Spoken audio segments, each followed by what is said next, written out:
Children living in the Pittsburgh, Pennsylvania area tell tales of Charlie No-Face, sometimes known also as the Green Man.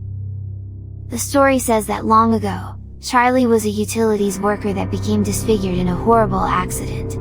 Some versions of the legend say it was an explosion of acid, some say it was an electric power line, and some say it was a sudden burst of fire.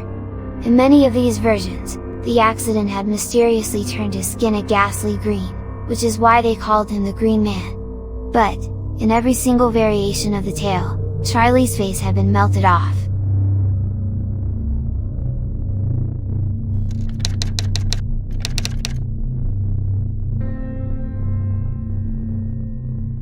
The stories state that when he grew older, he hid in an abandoned house and would wander around in dark and foreboding places like the old railway access tunnel in the South Park Township, often referred to as the Green Man Tunnel. For years, local teens would drive into the tunnel, awaiting sightings of Charlie No-Face.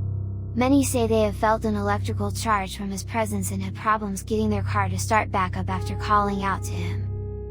Others have claimed to see his glowing green form, like a slowly approaching ghost in the tunnel or along rural roads at night. That his spirit chases broken down motorists or those who dare park on the side of the road. As it turns out, there is a tragic truth behind this creepy urban legend. Charlie No-Face was actually a man named Raymond Robinson. Back in 1919, when he was only 9 years old, Robinson and his friends were playing around Murado Bridge, outside of Beaver Falls, Pennsylvania. The bridge carried a trolley and had active electrical lines, which had killed another boy less than a year earlier. Robinson climbed a pole and was reaching for a bird's nest when he touched an electrical line, causing him to be electrocuted. His nose was burned off, one of his arms and both of his eyes were scorched, and one of his hands was blown clean off, but somehow, he survived. For most of his remaining childhood, Robinson was isolated and ostracized, even by his own family.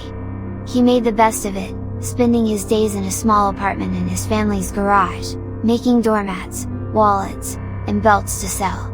The accident disfigured him so badly that he did not go out in public very often for fear of creating a panic, so he went for long walks at night on a quiet stretch of State Route 351, feeling his way along with a walking stick. Although he walked alone and his disfigurement would easily alarm people, Robinson was reported to have been friendly and was willing to socialize a bit when stopped by friendly passersby. He was easy to make friends with, if you offered him a beer or some cigarettes. Through several generations, Robinson's story has been passed on so many times that his name and his real history have been overshadowed by the ghost story that grew out of him.